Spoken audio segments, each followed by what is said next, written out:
नमस्कार. आबालवृद्ध वाचक हो, नमस्कार. भारतामध्ये प्रथम आरमार जो कोणी स्थापन केलं असेल तर ते शिवाजी महाराजांनी असं म्हटलं जातं. किंबहुना समुद्रावर आपली सत्ता असल्याशिवाय आपलं साम्राज्य वाढणार नाही याची जाणीव झालेला पहिला राजा म्हणजे राजा शिवछत्रपती. तर आज ज्या पुस्तकाबद्दल मी बोलणार आहे ते पुस्तक त्याच संदर्भातले आहे. प्रसिद्ध इतिहास संशोधक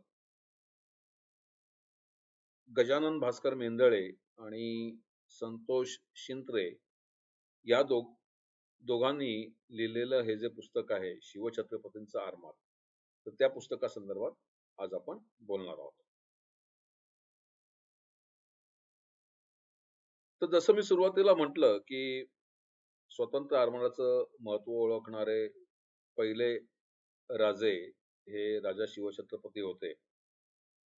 किंबहुना रामचंद्रपंत अमात्य बावडेकर यांनी लिहिलेल्या आज्ञापत्रामध्ये आरमारावर एक स्वतंत्र प्रकरणच आहे. शिवाजी महाराजांच्या मते आरमार हे एक स्वतंत्र राज्यांगच आहे असे होते. तर इतिहास संशोधक गजानन भास्कर मेंदळे आणि संतोष शिंत्रे यांनी महाराजांच्या आरमारावर स्वतंत्र पुस्तक लिहून आपल्यासारख्या इतिहासप्रेमी वाचकांना एक मोठी भेट दिली आहे असं मी समजतो. आणि असं मला का वाटतं हे जेव्हा आता मी पुस्तकाचं विवेचन तुमच्या समोर मांडीन तेव्हा तुम्हाला ते स्पष्ट होईल. पुस्तकाचं प्रत्येक पान वाचनीय आहे. प्रस्तावनेमध्ये लेखकाने या पुस्तकाचे प्रयोजन, पुस्तकात वापरलेली कालगणना इत्यादी जो तपशील दिलेला आहे त्याच्यामुळे पुस्तक वाचायला खूप मदत होते किंवा पुस्तक समजून घ्यायला पण खूप मदत होते.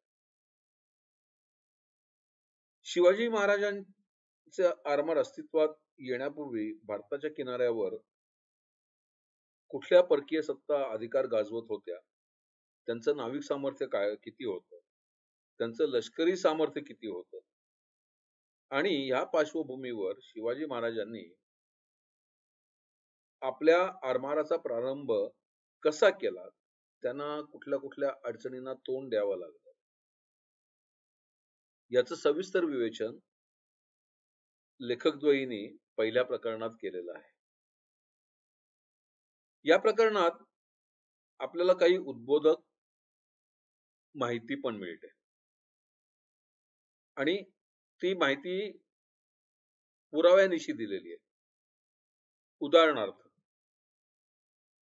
केवळ भारतातच नव्हे तर हिंदी महासागरातील अनेक देशांच्या किनाऱ्यावर पोर्तुगीजांच्या वसाहती होत्या.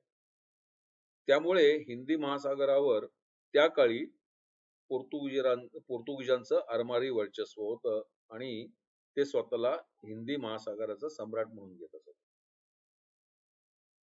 सर्व पौरात्य राजसत्तांना समुद्रातील संचारासाठी पोर्तुगीजांकडून परवाने विकत घ्यावे लागायचे. त्यांना कार्ताज असं म्हटलं जायचं. नंतर इतर जहाजांना मसाल्याचे पदार्थ, घोडे इत्यादी सामानाची वाहतूक करण्यास बंदी होती. पोर्तुगीजांच्या वसाहतीचे भारतात एकूण 3 भाग होते. तर ते कुठले होते तर उत्तर, मध्य आणि दक्षिण. आणि तेव्हा म्हणजे 16व्या शतकात पोर्तुगीजांचं नाविक सामर्थ्य हे जगात सर्वात जास्त होतं. मात्र पोर्तुगीजांचं लष्करी सामर्थ्य भारतापुरतं म्हणायचं झालं तर 10,000 पेक्षा जास्त नव्हतं. इंग्रज जेव्हा मुंबई बेटाचा ताबा घेत होते तेव्हा त्यांच्याकडे फक्त 195 सैनिक होते. म्हणजे आपल्याला तो इतिहास माहिती आहे की पोर्तुगीजांच्या राजकन्येचं इंग्लंडच्या राजपुत्राशी लग्न झालं आणि पोर्तुगीजांनी आंदण म्हणून हे मुंबई बेट इंग्रजांना दिलं. म्हणजे सम्राटाला, इंग्रज राजाला दिलं.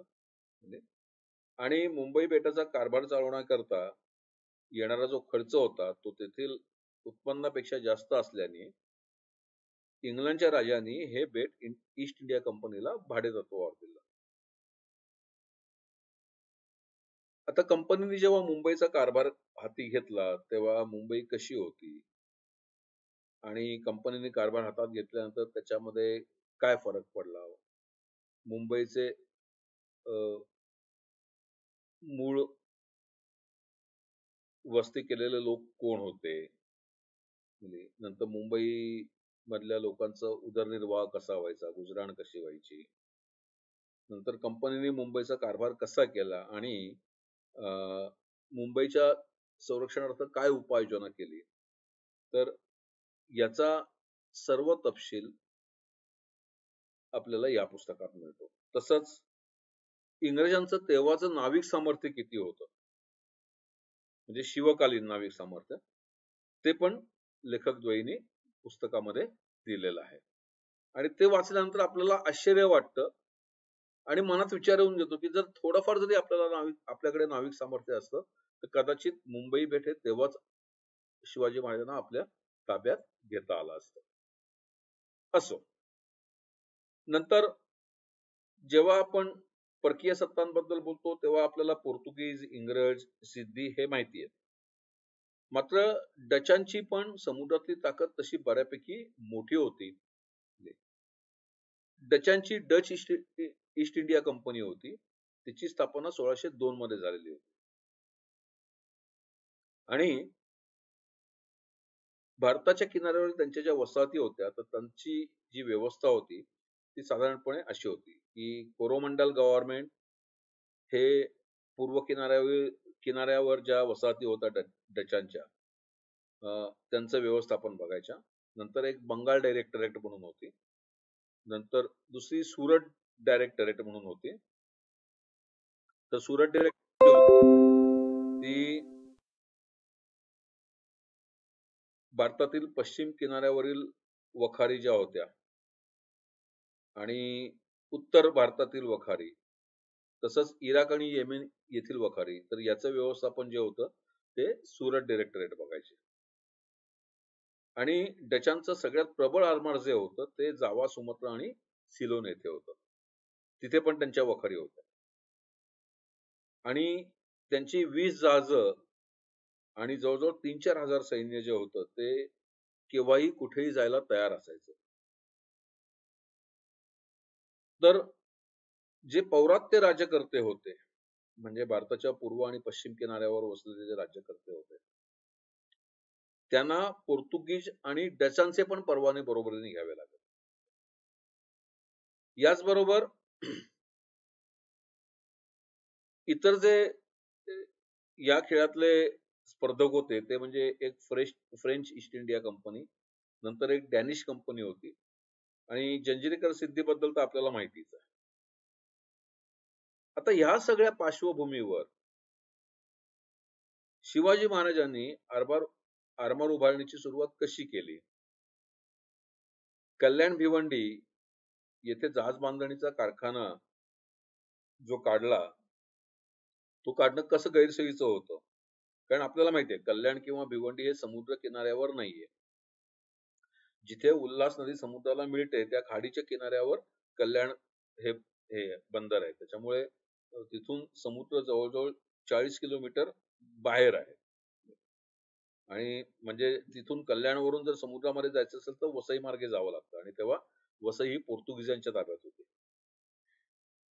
आणि जेव्हा शिवाजींनी आरमार बांधणीची सुरुवात केली, तेव्हा वसईच्या जो किल्लेदार होता त्यांनी गोव्याच्या व्हाईसरायला पत्र पाठवलं आणि या हालचालीची कल्पना दिली. तेव्हा गोव्याच्या व्हाईसरायने सांगितलं, की शिवाजीचा आरमार हे समुद्रामध्ये येता कामा नये. तर शिवाजी महाराजांनी जेव्हा आरमार बांधणीची सुरुवात केली, तर सुरुवातीला त्यांनी काही पोर्तुगीज कारागीर कामाला ठेवले होते. मात्र या पोर्तुगीज कारागिरांना वसईच्या कप्तानांनी पत्र पाठवून कसं काढून नेलं. नंतर अजून काय काय अडचणी शिवाजी महाराजांना आरमार बांधणीच्या वेळेला आल्या. तर या सगळ्याचा तपशीलवार वृत्तांत लेखकाने दिलेला आहे.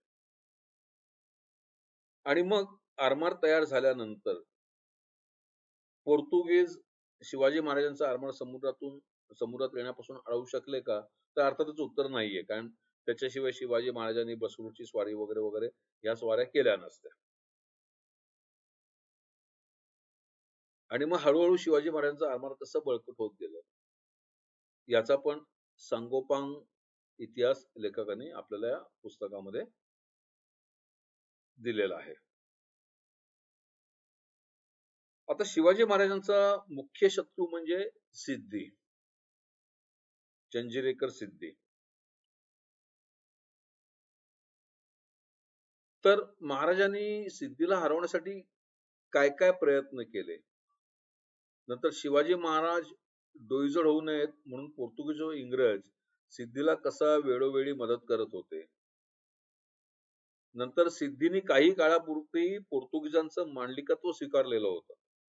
आता या काही ज्या बारीक-सारीक गोष्टी आहेत त्या आपल्याला म्हणजे आपल्या नेहमीच्या इतिहासामध्ये या कधी कुठे आलेल्या नाहीयेत. तर या पुस्तकातून या सगळ्या गोष्टींचा उलगडा होतो.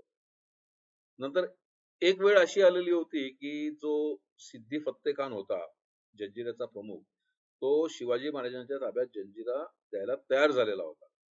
पण त्याच्या सहकाऱ्याने त्याच्याविरुद्ध बंड केलं आणि तो जो एकूण तो बेत होता, तो तसाच बारगळला. नंतर साधारणपणे पावसाळ्याच्या सुमाराला म्हणजे जर तुम्ही जंजिरा किल्ला बघितला असेल, तर एक किनारपट्टीचा एक भाग सोडला तर जंजिऱ्याच्या आजूबाजूचा समुद्र हा खुला समुद्र. आणि सिद्धीचं आरमार हे काही एवढं बळकट आरमार नव्हतं. ते म्हणजे किनाऱ्यालगतचं आरमार म्हणून ठीक होतं. पण समुद्रात तग तग धरणारं आरमार नव्हतं. त्याच्यामुळे सिद्धीला दर पावसाळ्यामध्ये मुंबईचा आश्रय घ्यावा लागायचा. तसंच रेवदंड आणि गोव्यामधील पोर्तुगीजांचा सिद्धीला मदत करण्यासंदर्भातला जो पत्रव्यवहार आहे, तो पण आपल्याला या पुस्तकात बघायला मिळतो. आणि परकीय सत्ता शिवाजींच्या वाढत्या आरमाराबद्दल कशा सजग होत्या आणि त्या आरमार होऊ नये म्हणून कशा प्रयत्नशील होत्या, हे याच्यातून आपल्याला दिसतं.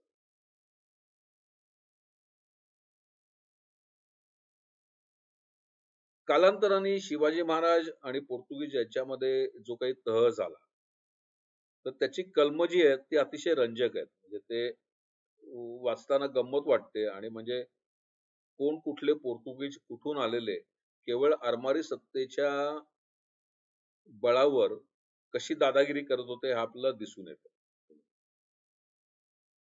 तर याला काटशह म्हणून शिवाजी महाराजांनी खेळलेली खेळी पण जबरदस्त होती. तर मस्कतचा इमाम आणि पोर्तुगीज यांच्यात शत्रुत्व होतं. शिवाजी महाराजांनी पोर्तुगीजांना धमकी दिली, की ते मस्कतच्या इमामाला मदत करू शकतात. जर जंजिरीकर सिद्धी म्हणजे मगाशी मी तुम्हाला फत्तेखानाचा जो किस्सा सांगितला, तर तेव्हा सिद्धी इतका घायकुतीला आलेला होता, की तो जंजिरा सोडून द्यायचा विचार करत होता. तर त्यांनी जर जंजिरा सोडला, तर पोर्तुगीजांची तो जंजिरा ताब्यात घ्यायची तयारी होती तेव्हा. मात्र सिद्धीने एक विलक्षण खेळी खेळली आणि तो सरळ-सरळ मोगलांचा मांडलिक झाला आणि त्याच्यामुळे इथे सगळ्यांची पंचायत झाली. इंग्रज, पोर्तुगीज या सगळ्यांची या सिद्धीच्या या चालीमुळे खूप पंचायत झाली. डच आणि इंग्रजांचं जेव्हा सागरी युद्ध पेटलं, तर तेव्हा शिवाजी महाराज डचांना मदत करणार असं इंग्रजांना कळलं होतं पहिले. अर्थात ती केली की नाही वगैरे, वगैरे, वगैरे याच्याबद्दल काही जास्त तपशील उपलब्ध नाहीये. पण एकूणच म्हणजे शिवाजी महाराजांना या सागरी सत्तांबद्दलची पुरेशी जाणीव होती. कोण कोणाचा मित्र आहे, कोण कोणाचा शत्रू आहे, याचं तपशील शिवाजी महाराजांकडे होता. हे या सगळ्या उदाहरणांवरनं स्पष्ट होतं. नंतर महाराजांनी फ्रेंचांकडनं वेळोवेळी तोफा व तोफगोळे खरेदी केले. इंग्रजांना पण महाराजांना तोफा आणि तोफगोळे विकायची इच्छा होती, पण त्याचबरोबर इंग्रजांच्या काही वखारी मोगलांच्या ताब्यात असल्यामुळे मोगलांच्या भीतीने इंग्रज हे करत नव्हते. तसंच महाराज हे आपल्या सैनिकांबद्दल किती सजग होते. तर पद्मदुर्गाच्या बांधणीच्या वेळेला प्रभावीच्या सुभेदाराला महाराजांनी जे पत्र लिहिलेलं आहे, तर ते पत्र साध्यंत पत्र याच्यात दिलेलं आहे आणि त्याच्यावरनं आपल्याला कळतं, की वेळी प्रसंगी महाराज आपल्या अधिकाऱ्यांना पण कसे धारेवर धरायचे. 1675 पर्यंत आदिलशहाकडे पश्चिम किनाऱ्यावरील एकही बंदर शिल्लक उरलं नाही. म्हणजे थोडक्यात शिवाजी महाराजांनी त्याची सगळी बंदरं जिंकून घेतली आणि याचा परिणाम काय झाला, तर अरबी समुद्रातला व्यापार ज्याच्यावर पूर्वी आदिलशहाचं वर्चस्व होतं, तो सगळा शिवाजी महाराजांच्या हातात गेला. शिवाजी महाराजांनी मोठ्या प्रमाणात जहाज बांधणी सुरू केल्यामुळे इंग्रजांना कारागीर मिळणं मुश्किल झालं. म्हणजे तेव्हा पण तिथे पण कॉर्पोरेट वॉर सुरू होतं असं दिसतंय, की बाबा एकमेकाचे नोकर पळवणं वगैरे वगैरे किंवा कामगारांचा तुटवडा निर्माण होणं, ही परिस्थिती तेव्हा पण होती थोडक्यात. वेळोवेळी जसं मी मगाशी म्हणालो, की पावसाळ्याच्या सुमारास सिद्धी मुंबई बंदरात प्रवेश घ्यायचा. तर या प्रकारामुळे हळूहळू इंग्रज आणि शिवाजी महाराजांचे संबंध बिघडू लागले. आणि मग त्याच्यातूनच पुढे शिवाजी महाराजांनी खांदेरी बेट ताब्यात घेतलं, तिथे किल्ला बांधला. तर हे खांदेरी बेटाचा जो इतिहास आहे, म्हणजे त्या संदर्भातल्या ज्या एकूण हालचाली आहेत, त्या पण मनोरंजक आहेत. खरं तर 1672 मध्ये शिवाजी महाराजांनी प्रथम खांदेरी बेटावर किल्ला बांधायचा प्रयत्न केलेला होता. पण तेव्हा काही कारणाने तो राहून गेला. मात्र ऑगस्ट 1679 मध्ये पुन्हा एकदा खांदेरीवर किल्ला बांधायचं काम शिवाजी महाराजांनी सुरू केलं. म्हणजे शिवाजी महाराजांचे जे आरमारी सेनाधिकारी होते मैनाक भंडारी, त्यांनी ते काम सुरू केलं. शिवाजी महाराज खांदेरीवर किल्ला बांधण्यासाठी चौल येथे सामानाची जुळवाजुळव करत आहेत, याची खबर इंग्रजांना अगोदरच त्यांच्या पोर्तुगीज आणि सिद्धी खबऱ्यांकडून हिंदू खबऱ्यांकडून मिळालेली होती. म्हणजे तेव्हा सुद्धा हिंदूंमध्ये असे लोक होते की जे इंग्रजांना दालचे नव्हते. तर शिवाजी महाराजांच्या या प्रयत्नाला प्रतिबंध करायचा असे 1672 पासूनच इंग्रजांचं ठरलेलं होतं. आणि या संदर्भात सुरत आणि मुंबई येथील इंग्रजांमध्ये पत्रव्यवहार पण सुरू होता. हा पत्रव्यवहार पण फार उद्बोधक आहे. तर तेव्हा एकूणच ईस्ट इंडिया कंपनीची जी संरचना होती भारतामध्ये, ती अशी होती की मुंबईचं जे इंग्रज होते ते सुरत कौन्सिलच्या अधीन होतं. म्हणजे सुरत कौन्सिलकडनं हुकूम पाठवल्याशिवाय त्यांना काही करण्याची मुभा नव्हती इंग्रज म्हणजे मुंबईमधल्या कौन्सिलला. तर 2 सप्टेंबर 1679 च्या बैठकीत महाराजांना विरोध करायचा ठराव संमत करण्यात आला. इंग्रजांना वाटत होतं की आपल्या आरमाराच्या साह्याने आपण मराठी आरमाराला सहज प्रतिबंध करू आणि किल्ल्याचं बांधकाम बंद पाडू. आता याच्यामध्ये जो काही घटनाक्रम घडला तो फार गमतीशीर आहे. तर 27 ऑगस्टला मुंबईकर इंग्रजांनी सुरतेला पत्र पाठवून सल्ला मागितला. हे पत्र 3 सप्टेंबरला सुरतला पोहोचलं. कारण तेव्हा बुलेट ट्रेन किंवा वंदे भारत असं हे नव्हतं ना, त्याच्यामुळे एवढा वेळ लागायचा, कारण ते पत्र समुद्र मार्गे जायचं. तर हे पत्र 3 सप्टेंबरला सुरतला पोहोचल्यानंतर तिथल्या कौन्सिलची बैठक झाली आणि खांदेरी बेटावर ताबडतोब इंग्रजांचा ध्वज फडकावावा असं ठरवण्यात आलं. आणि या बेटाजवळ मुंबईतल्या इंग्रजांच्या आरमारांनी गस्त घालावी असं पण ठरवलं. आणि शिवाजीच्या माणसांना हे बेट इंग्रजांच्या मालकीचं आहे असं सांगावं, असा हुकूम सुरत कौन्सिलने मुंबईला पाठवला. मात्र 27 ऑगस्ट नंतर लगेचच मराठ्यांनी बेटावर आपली माणसं, रसद आणि इतर सामान-सुमान उतरवलेलं असल्यामुळे सुरत कौन्सिलचा हा हुकूम जो होता, तो बैल गेला आणि झोपा केला या प्रकाराचा ठरला. आता यामध्ये पोर्तुगीजांची भूमिका पण खूप महत्त्वाची होती. तर त्यांचं दुटप्पी धोरण कसं होतं, की खांदेरीवर जर किल्ला झाला, तर तो पोर्तुगीजांना पण नको होता.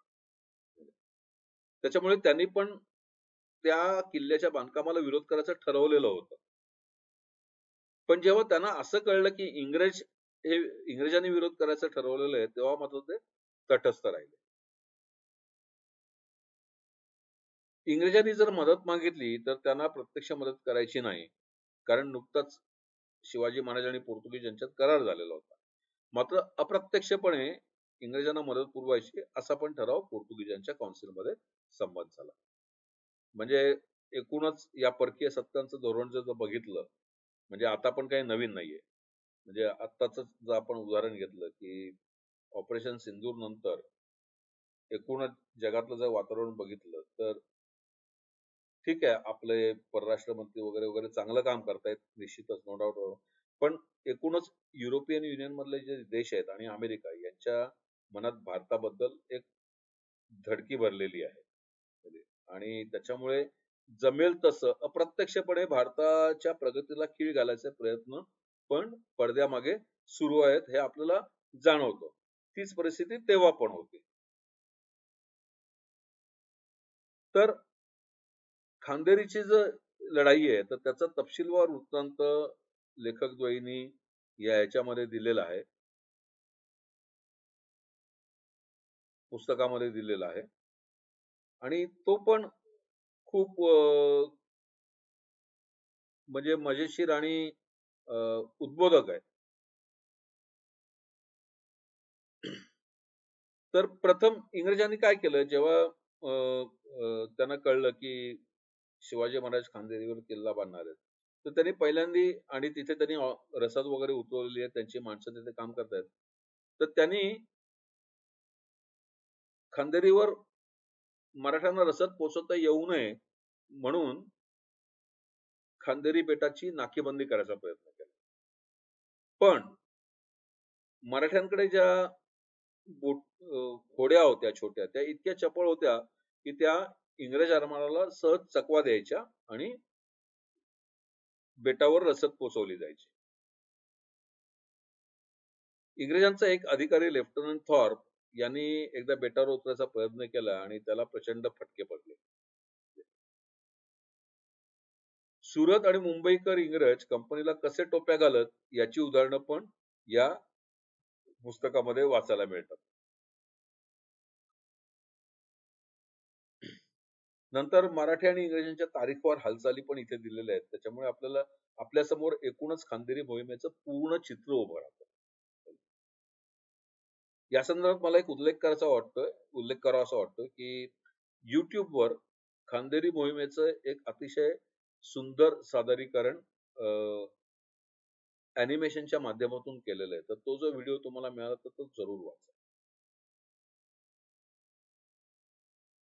आता जेव्हा हे खांदेरीचं युद्ध सुरू झालं, तेव्हा इंग्रजांना शह देण्यासाठी महाराजांनी कल्याण आणि भिवंडीच्या इथे सैन्य जमा करून ठेवलं आणि तसंच मुळात मुंबई बेटाला जो पुरवठा व्हायचा, लाकूड फाटा, तांदूळ वगैरे वगैरे, तो मुख्य भूमीवरनं व्हायचा. म्हणजे तो ठाणे, कल्याण या भागातनच यायचा. तर शिवाजी महाराजांनी त्याची नाकेबंदी सुरू केली आणि त्याच्यामुळे बेटावर या गोष्टींचा तुटवडा जाणवू लागला. तर शेवटी हे प्रकरण एकूण हाताबाहेर जातंय असं दिसल्यानंतर इंग्रजांनी तह करण्याचा निर्णय घेतला. तर त्या संदर्भात, तह करण्यासंदर्भात सुरत कौन्सिल आणि मुंबई कौन्सिल यांच्यामधला जो पत्रव्यवहार आहे, तो अतिशय मनोरंजक आहे. या सगळ्या प्रकरणाला जेव्हा सिद्धीने या लढाईमध्ये उडी घातली, तेव्हा अजून एक फोडणी मिळाली. सिद्धीने काय केलं, तर सिद्धीने उंदेरीचा ताबा घेतला आणि तिथे किल्ला बांधायला सुरुवात केली. शेवटी अखेर या सगळ्या प्रकाराची परिणती अशी झाली, की खांदेरीवर मराठ्यांचा किल्ला उभा राहिला. उंदेरीवर सिद्ध्यांनी किल्ला बांधला आणि इंग्रजांचं जे स्वप्न होतं, की खांदेरी बेट आपल्या ताब्यात यावं, ते कधी पूर्ण झालं नाही.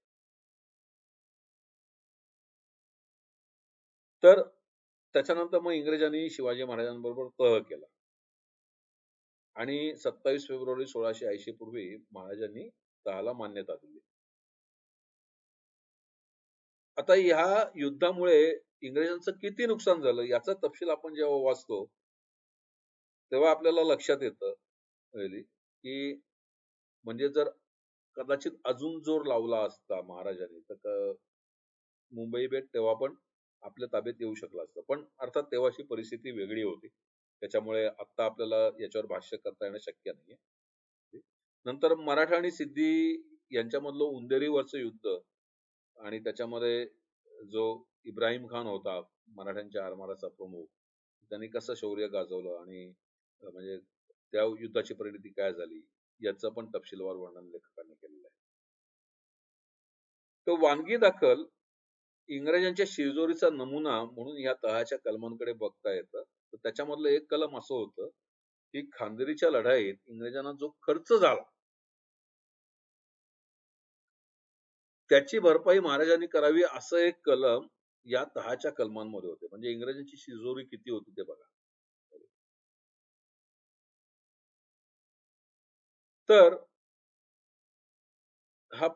या पुस्तकाचं जे उपसंहार आहे, की ज्याच्यामध्ये एकूण या पुस्तकाचं सार साधारणपणे दिलेलं आहे, की ईस्ट इंडिया कंपनीचा पण प्रवास काही खूप सुखकर होता का? तर तसं पण नाही. तर इंग्रजांच्या राजांनी ईस्ट इंडिया कंपनीला दिलेल्या एका अधिकारास इतर काही इंग्रजांनी आव्हान दिलेलं होतं.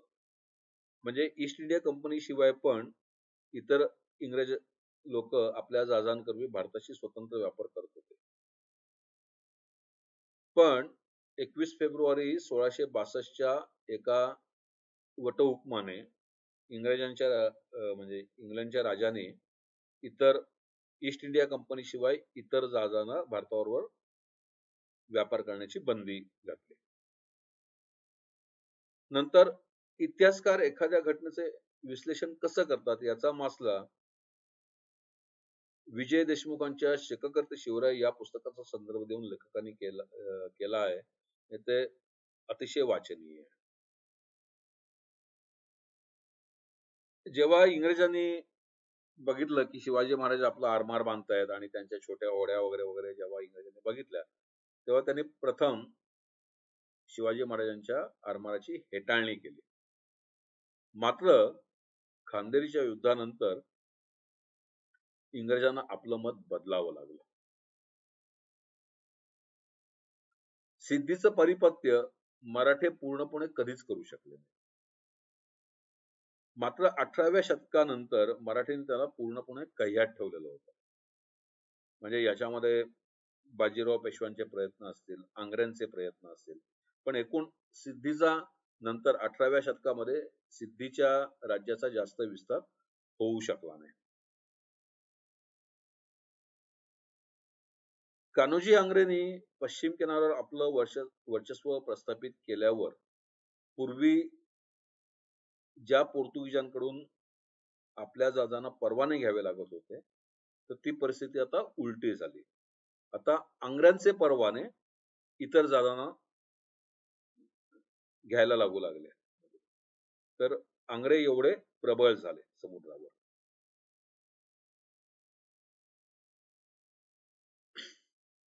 तर आंग्र्यांचा इतका दरारा होता की एकट्या वसई प्रांतातील किनाऱ्यालगतच्या गावातून ते दरवर्षी 7 लाख रुपये कर वसुली करत होते. आता या युरोपियन सत्तांची तथाकथित न्यायबुद्धी कशी होती ते बघूया. तर पोर्तुगीजांनी प्रथम इथे कर पद्धती सुरू केली की समुद्रावरील जहाजांकडून कर घ्यायचा आणि मगच त्यांना परवाने द्यायचे. कर न दिल्यास पोर्तुगीजांच्या आरमाराला हक्क होता की ते जहाज जप्त करू शकत. आता जेव्हा आंग्र्यांनी हाच प्रकार सुरू केला, तेव्हा युरोपियन सत्ता त्यांना लुटारू किंवा समुद्री चाचा म्हणू लागल्या. तर अशी ही युरोपियनांची न्यायबुद्धी. म्हणजे ते म्हणतात ना ते अ, अ, आपण खाल्लं तर पंचगव्य, दुसऱ्यानी खाल्लं तर शेण. तशातला हा प्रकार झाला. असो. तर आंग्र्यांनंतर मराठा आरमाराची जी धुरा होती ती धुळपांकडे आली. म्हणजे आंग्रे, पेशवे, जे म्हणजे जे वादाचे मुद्दे होते किंवा त्याच्यामुळे त्यांच्यामध्ये ज्या लढाया झाल्या पहिले आणि त्याच्यानंतर ती जी हे आहे आरमाराची धुरा ती धुळपांकडे आली. तर असं या पुस्तकामध्ये आपल्याला शिवाजी महाराजांच्या आरमाराचं एकूण कार्य, त्याची निर्मिती, नंतर त्याची वाटचाल या सर्वाची तपशीलवार माहिती अतिशय रंजक पद्धतीने मिळते. तसंच या पुस्तकामध्ये जी काही परिशिष्ट आहेत ती पण अतिशय उद्बोधक आहेत. की शिवाजी महाराजांचे जलदुर्ग कुठले होते, त्यांनी कुठले जलदुर्ग नवीन बांधले, कुठल्या जलदुर्गांचं पुनरुज्जीवन केलं. नंतर शिवाजी महाराजांचे जे नौसेनानी होते म्हणजे थोडक्यात आरमारातले जे सेनापती होते, त्यांची काही माहिती पण आपल्याला या पुस्तकामध्ये मिळते. मात्र हे पुस्तक वाचताना म्हणजे माझं स्वतःचं अर्थात गजानन भास्कर मेंदळ्यांच्या पुस्तकाबद्दल मत देणं म्हणजे सूर्याबद्दल काजव्याने बोलण्यासारखं आहे याची मला पूर्ण जाणीव आहे. पण तरी सुद्धा म्हणजे मला जे काही असं मत मांडावं असं वाटतं, की पेशवे आणि आंग्रे यांच्यातल्या संघर्षाबद्दल पण जर गज गजानन मेंदळे जर या पुस्तकात त्याचा उल्लेख केला असता, तर हे पुस्तक अजून माहितीपूर्ण झालं असतं. तसंच संभाजी महाराजांनी जंजिरा जिंकण्यासाठी जो प्रयत्न केलेला होता, की त्यांनी समुद्रामध्ये सेतू निर्माण करायचा प्रयत्न केलेला होता. तर त्या संदर्भात पण जर अ, गजानन भास्कर मेंदळांनी काही उल्लेख केला असता, तर ते पण अतिशय उद्बोधक झालं असतं. तसंच संभाजी महाराजांच्या मृत्यूनंतर किंवा इव्हन संभाजी महाराजांच्या काळामध्ये सुद्धा एकूणच आरमाराची परिस्थिती काय होती आणि संभाजी महाराजांच्या मृत्यूनंतर आरमारकडे कोण बघत होतं? आंग्र्याचा उदय होत होता हे बरोबर आहे. पण तरी सुद्धा एकूणच संपूर्ण राज्याच्या दृष्टिकोनातनं आरमाराची हालचाल कशी होत होती आणि एकूणच मराठ्यांच्या स्वातंत्र्य लढ्यात आरमाराकडनं काय प्रयत्न झाले किंवा काय सहकार्य मिळालं याच्यावर पण जर प्रकाश टाकता आला असता, तर चांगलं म्हणजे अतिशय उत्तम झालं असतं, असं मला वाटतं. म्हणजे हुकुमतपणा रामचंद्र पंत अमात्य किंवा शंकराजी नारायण यांचं आरमाराकडे किती लक्ष होतं, की यांच्याकडे आरमारा संदर्भात काही व्यवस्था होती का? याचा जर तपशील मिळाला असता, तर पुस्तक अजून वाचनीय झालं असतं. नंतर पश्चिम किनारपट्टीवर राज्य करणाऱ्या एतद्देशीय सत्तांकडे आरमार नव्हतं, हा उल्लेख आपल्याला सगळीकडे बघायला मिळतो.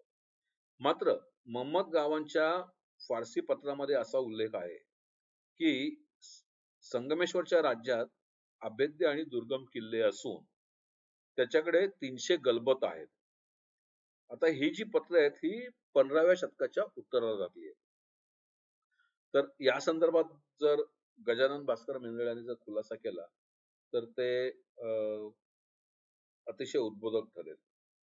तसंच मध्यंतरी मी बडोदेकर गायकवाडांवर एक पुस्तक वाचलं.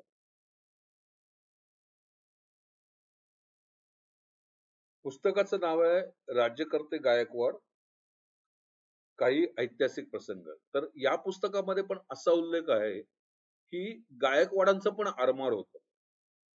हा उल्लेख मी पहिल्यांदाच ऐकला. तर या संदर्भात पण जर अ, श्रीयुत गजानन मेंदळे यांनी जर काही प्रकाश टाकला, तर ते अनाथही अनाथही ठरणार नाही. आता मला याच्यामध्ये अजून एक प्रश्न पडतो. अर्थात तो या पुस्तकासंदर्भातला नाहीये. पण जसं शिवाजी महाराजांकडे जी ही दृष्टी होती, की आरमार उभारायची. तर नागपूरकर भोसले पण जगन्नाथपुरीपर्यंत पोहोचले होते आणि जगन्नाथपुरीला समुद्र किनारा होता. म्हणजे ओडिसामध्ये नागपूरकर भोसले पोहोचलेले होते. तर तेव्हा त्यांनी जर तिथे आरमाराचं काही हालचाली केल्या असत्या किंवा तिथे आरमार उभारायचा प्रयत्न केला असता, तर ते जास्त फायदेशीर ठरलं नसतं का? म्हणजे हे काही प्रश्न आहेत. म्हणजे, की म्हणजे मराठ्याच्या इतिहासात किंवा मराठ्यांच्या ज्या काही चुका झाल्या किंवा काही त्रुटी झाल्या, तर त्यातली ही एक मोठी चूक मला वाटते. की बडोदेकर आरमाराचा मी पहिल्यांदा उल्लेख ऐकला, पण आतापर्यंत आपण कुठेही इतिहासात बडोदेकरांकडे आरमार होता हा उल्लेख वाचलेला नव्हता. खरं ते असायला हरकत नव्हती. पण एकूणच इतिहासात ठळकपणे असं कुठेही दिसत नाहीये. म्हणजे एकूणच शिवाजी महाराजांनी आरमार स्थापन केलं ते पेशव्यांचं आरमार झुळपांकडे होतं बरोबर आहे. पण एकूण त्याच्यापुढे आरमाराचा विस्तार झालेला दिसत नाही. आंग्र्यांनंतर. तर ही जी बाब आहे, ही खटकणारी बाब आहे. तर त्याच्यामुळे मराठ्यांच्या आरमारावर अजून संशोधन व्हायला पाहिजे, असं मला वाटतं. तर असो, तर अ, हे शिवछत्रपतींचं आरमार हे अतिशय उद्बोधक पुस्तक आहे. ज्याच्याबद्दल मी आता बोललो. तर हे पुस्तक मिळालं तर जरूर वाचा, किंबहुना मिळवून वाचाच वाचा. अशी माझी तुम्हाला विनंती आहे. आणि पुन्हा एकदा सर्व वाचकांना आवाहन करतो, की आपलं हे जे चॅनल आहे किंवा ही जी वाहिनी आहे, याचा मुळात उद्देशच वाचनाचा प्रसार आणि प्रचार करणं हा आहे. आणि त्याच्यामुळे मला तुमच्या सहकार्याची अपेक्षा आहे. तर आतापर्यंत जसं सहकार्य केलं, तसंच पुढे सहकार्य करत राहा. किंबहुना तुमच्या सहकार्याची व्याप्ती वाढवा आणि जास्तीत जास्त लोकांपर्यंत या वाहिनीची माहिती पोहोचवा, अशी विनंती करतो आणि आजचं हे विवेचन संपवतो. धन्यवाद.